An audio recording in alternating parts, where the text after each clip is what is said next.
All right, today we're going to be talking about inverse trig functions. First, I want to start with what is a trig function? What's a trigonometric function? Just a quick review.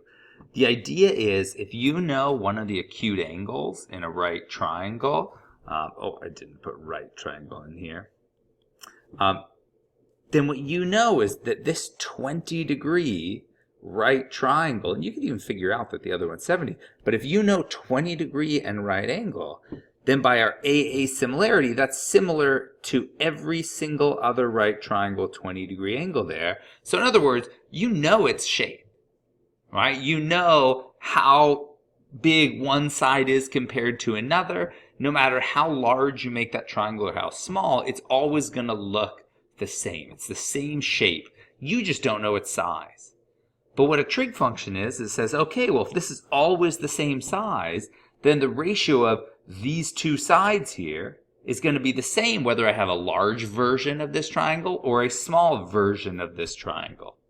And we remember those ratios with our little acronym here. This is, oh, I'll do it in a different color. This is the sine is the opposite over hypotenuse. So the ratio of these two sides here is the sine function. And that's just a name of a set ratio. I mean, really, right, there's only three ratios. There's the ratio of these sides, the ratio of these sides, or the ratio of these sides. And that's exactly our three main trig functions. So the sine happens to be the opposite and hypotenuse. So it's the ratio connecting these two sides. The cosine is the adjacent over hypotenuse. And so that happens to be this ratio right here. And then the tangent is the opposite over adjacent. And so that is our opposite over adjacent. That's the ratio of the two legs of the right triangle. So that's all that the main trig functions are. But really clearly, I want to show you that if we plug in something like in this triangle right here, if I say, hey, you know what? What is the ratio of the opposite side to hypotenuse? So what is this ratio right here in every single 20-degree right triangle ever? Okay, what I would do is I would say, okay, well, the sine, that's the opposite over hypotenuse, of 20 degrees is equal to the ratio of the sides of the opposite leg to the hypotenuse. Now, I really want to highlight something here. You are plugging in, right? The input here is you're plugging in the angle measure. Okay, so into your function, you say, I've got a 20-degree angle in my triangle, and then your calculator kicks out, the output is the ratio of the sides. Okay. So using this trig function, we can find out the ratio of the sides, and this is great for finding the missing legs or missing side lengths. So I put an example right here. Like, for example, if I know this is a 20-degree right triangle, and I don't know its size yet, I know its shape, it's a 20-degree right triangle, it's the same as every 20-degree right triangle, just zoomed in or zoomed out, and then we have one side. We go, now I know its shape and how big it is. So I use the ratio. I say, okay, well, what sides have I got here? If I'm talking about my 20-degree angle, I've got my opposite, I've got my adjacent. So I would say, oh, I know that's my TOA from SOHCAHTOA. So tangent of this input angle is going to give me my ratio of my opposite over adjacent. So I say, okay, well, the tangent of 20 degrees is equal to x over 5. And so then this just becomes a little algebra equation I can solve here. I can go, oh, well, let's multiply both sides by 5. That cancels out.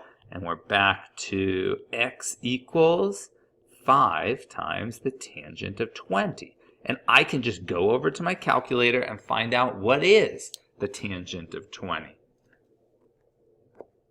So I'm going to go the tangent of, forgot the n, 20 degrees. So the ratio of those sides in every 20-degree right triangle is 0.363 to 1. And I can go ahead and multiply that by 5. And I go, okay, so my missing side then is 1.363. 819. So I'm going to go back to my other problem. Oh. Okay, so I'm going to say, all right, so x is around. This is just an approximation, but 1.819, dot, dot, dot. So I'll round it to the nearest tenth. I'll say, okay, I found that missing side. It's around 1.8. Okay, now notice, as soon as I have that one side of my triangle, that locks in the size, and I can find, using the little trig function ratio, missing sides. And that's really useful. Okay, now what we're going to do is say, okay, well, I know I could use the angle I'm given and find the ratio of the sides. My calculator can help me with that. Okay, so what is an inverse trig function? Well, this is the exact reverse. It's saying, okay, what if I don't know the angle? But in this example problem here, I've got all three sides. I've got 6, 8, 10. I know that's really my 3, 4, 5 Pythagorean triple. But either way, I know every side of this triangle. And now from our studies with triangles, I know that this is the only triangle that can be formed using the sides 6, 8, and 10. It's congruent by SSS to every other triangle formed by the legs 6, 8, and 10. So, I mean, shouldn't I be able to find the angle somehow? Okay, so let's pick an angle. Let's say I want to look for this angle right here. Okay, I want to find it. Well, I could label these sides. If I'm talking about this angle right here that I want to find, I know this is my opposite, this is my adjacent, this is my hypotenuse.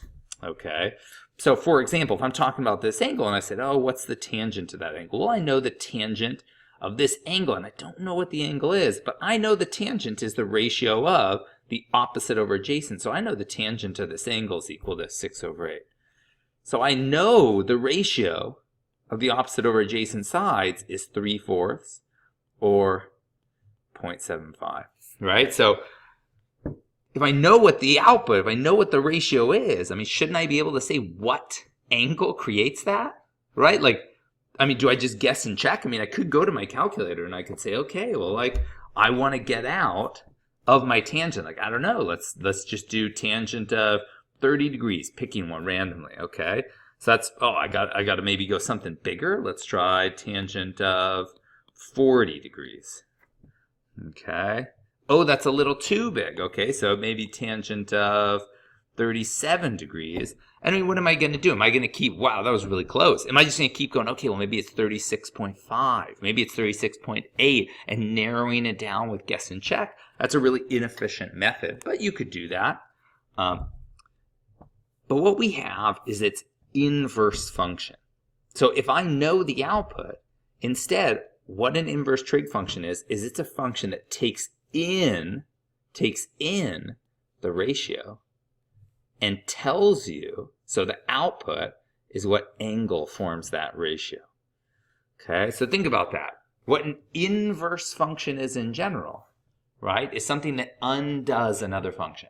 Multiplying by 2 and dividing by 2 are inverse operations. They go from A to B, and then the inverse goes from B to A. So it goes forwards, then it undoes that motion. So what the inverse tangent does, okay, I'm just using the tangent for example, the inverse tangent, and I haven't shown you any notation or anything yet, but the inverse tangent of 3/4 would go back to the angle that creates it, that creates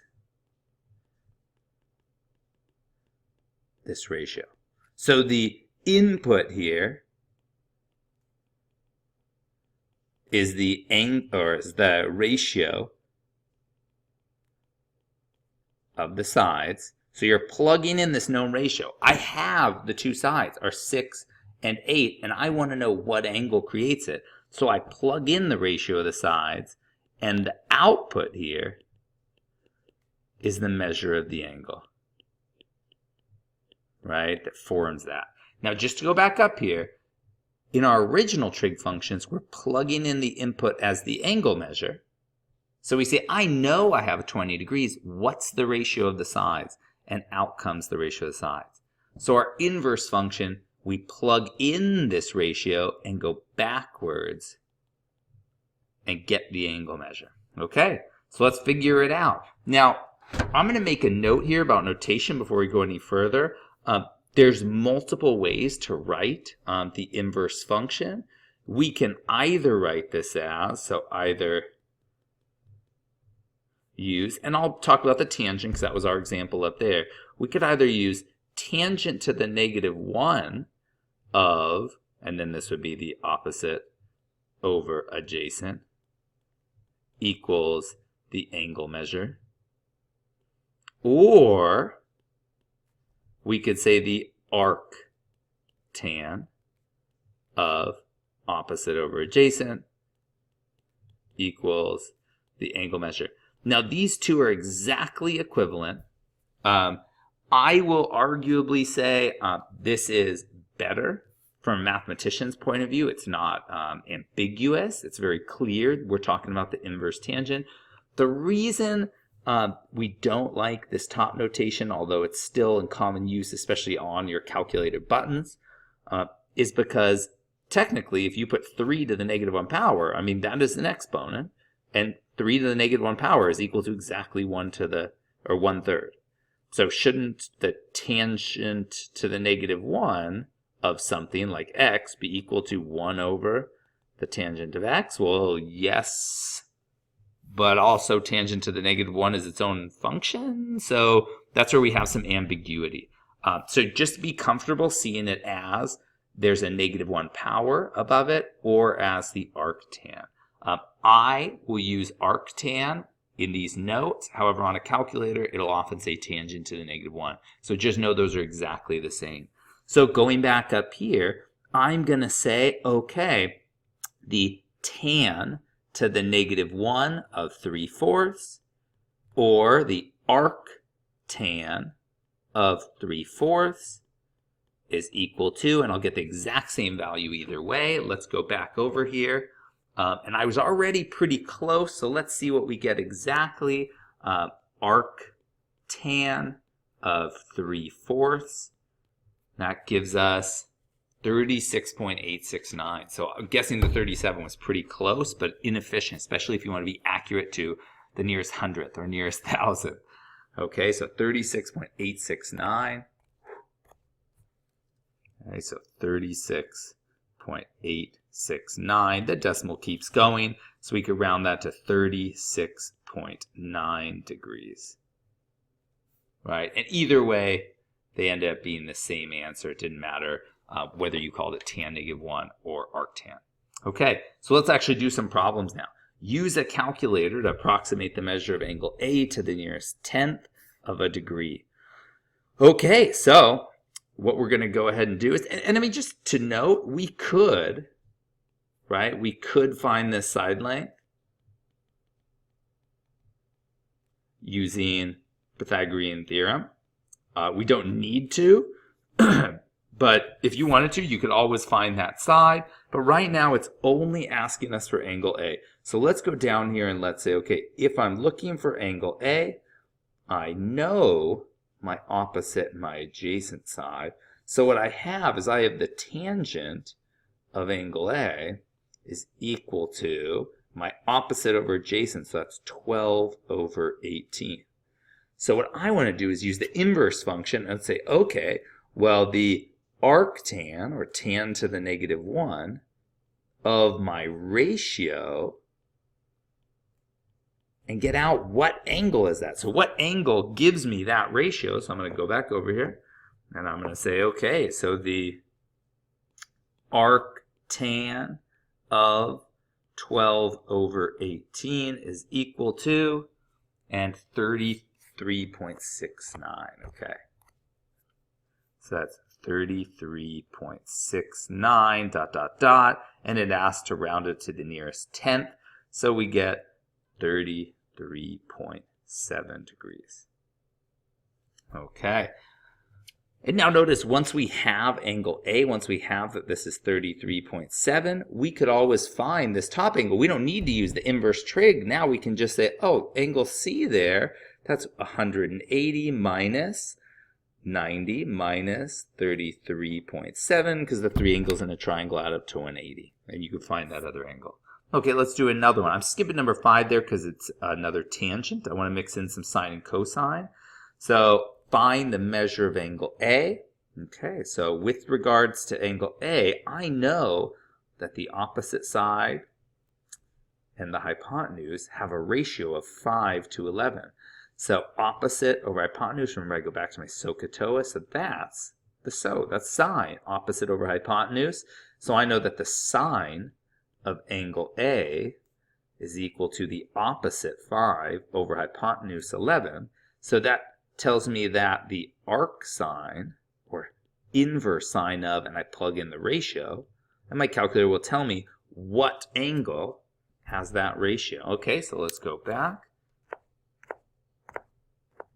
Okay, so we're going to do the arc sine of 5 over 11, and we get 27.035. All right, so we go back over here, and we got 27.035, dot, dot, dot, and so we'll round that to the nearest tenth, and we get 27.0 degrees. Okay, and again, we could either find this last side using Pythagorean theorem. We could find this other angle subtracting from 180. So that was our only trig that needed to be done if we wanted to find every side and every angle of this. Okay, let's do number 8, and then we'll move on to a different type of problem here. So number 8, again, it's asking for angle A. So if we're talking about angle A, we know we have the adjacent side and the hypotenuse. So if I go complete this, so here's oh, and there's my adjacent over hypotenuse. So my cosine of angle A is equal to the adjacent over hypotenuse. So then my arc cosine of ratio will tell me what angle gave me that. So let's go, okay, 7 over 12. Then we get the arc cosine of 7 over 12 is, and that's 54.31. So 54.31. 54.31 dot, dot, dot. So we get that the angle we were looking for is approximately 54.3 degrees. Okay. Now, it may not give us a triangle. Instead, just directly ask us. It might say, we've got angle A is an acute angle in a right triangle. Okay. Approximate the measure of angle A if, and so it's already setting up this first step for us. It's saying if the sine of A is 0.5, okay, well then we just switch the order. We say, okay, instead of taking the sine of the angle and getting the ratio, let's switch it and say the arc sine of the ratio will give us the angle.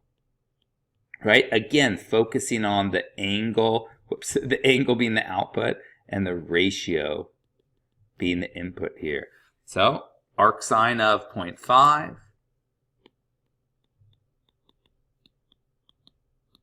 And we get 30 degrees exactly. So that's actually our 30, 60, 90 triangle. So we get exactly 30 degrees. Okay? So you'll see in this section it'll be talking about now solve a right triangle. So to solve a triangle means to find every side length and every angle measure. Now you don't need to use trig for all of these, okay? So like this first one, solve the right triangle below. Well, okay, we know this angle's 40. We know this angle's 90. So we could use subtraction and find out that this other angle's 50. Okay, so we now know every single angle. We're done with that. Now to find sides, we've only got one side, so we can't yet use the Pythagorean theorem, so we got to do some trig here. Doesn't matter which side. Let's call this side x for now. That's just easier than using ML in the equation. So that's going to be, if we're looking at angle M, that's going to be our adjacent and hypotenuse. So I get that, cosine for our cos, so COS, so the cosine of 40 degrees is equal to x over 8. So then I'm going to multiply both sides by 8, and I get that our x is equal to 8 times cosine of 40. So that's going to be approximately. Now I know I'm going to round to the nearest tenth at the end, but I don't want to do that right now. I want to keep a longer decimal. And the reason is I'm still going to use this number to find that other missing side, okay? So 8 times the cosine of 40. So I'm going to write 8 times cosine of 40 degrees. That is, okay, 6.128, right? So 6.128 ... Now I'm just keeping 2 extra decimal places here because I know I'm going to stop at 6.1 in the end, but I want that 2.8 as kind of a buffer for error. So as I use it, that error doesn't encroach to the tenths or to the whole numbers here. So I'm going to use that now. Let's call this other side in green here. Let's call it y. But if I already know this side is 6.128, now I can just use the Pythagorean theorem. And I could say, okay, well, 6.128 squared plus y squared is equal to 8 squared. So I'm going to figure out what this number is, but I'll leave it as 6.128 squared for now, plus y squared equals 64. So we'll subtract this from both sides, and we get y squared equals 64 minus 6.128 squared.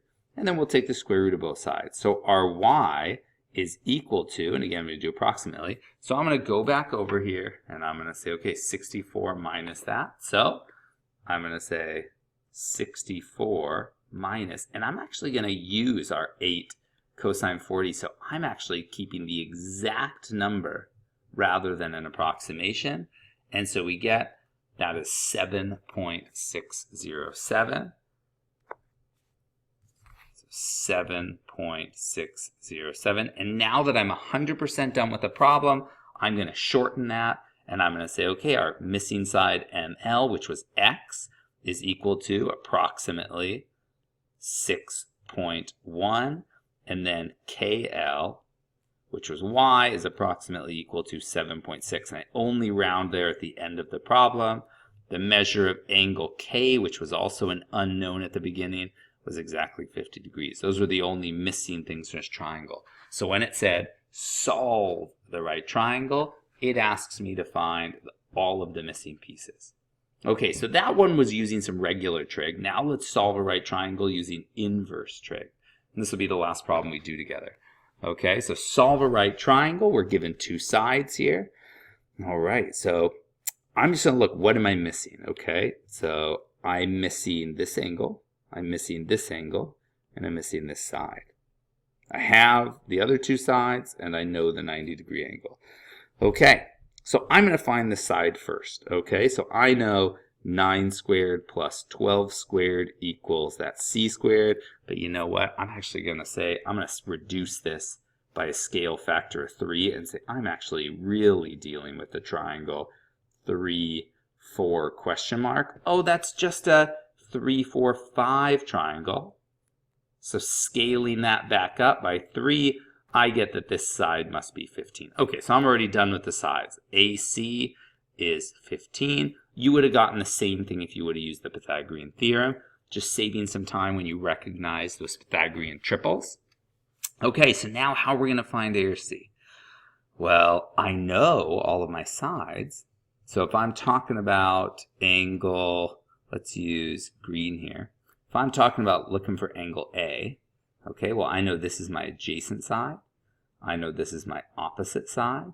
And I know this is my hypotenuse. So since I know all 3 numbers, it doesn't matter which ratio I choose. Kind of arbitrarily, I'll choose these 2. They were given at the beginning of the problem. So I will say opposite and adjacent. That's my TOA from SOHCAHTOA. So I know my tangent of angle A is equal to the opposite over adjacent, so 9/12. Okay, so now I'm going to use my inverse tangent. So my arctan of that ratio, 9/12, will tell me what angle created that ratio. Okay, so arctan of 9/12. So arctan of 9/12 is equal to, oh, my 9s are so sloppy. Let's do that again. Arctan of 9/12 That is 36.869. Okay.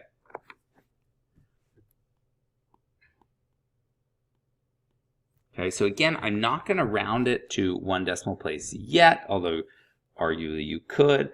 So we will say that the measure up here that we were looking for, the measure of angle A, is equal to, in the end, 36.9. But I'm not going to stop there. I'm actually going to find the measure of angle C. And cleverly, since I already have 2 angles, I don't need to use more trig here. I'm just going to say the measure of angle C is equal to 180 degrees minus 90 minus this 36. And I'm going to keep that long decimal till I have an answer. And so I get that this is the little arithmetic. The measure of angle C ends up being 53.1 degrees. Okay? And that's how you use inverse trig functions. Hope you enjoyed the video. Good luck.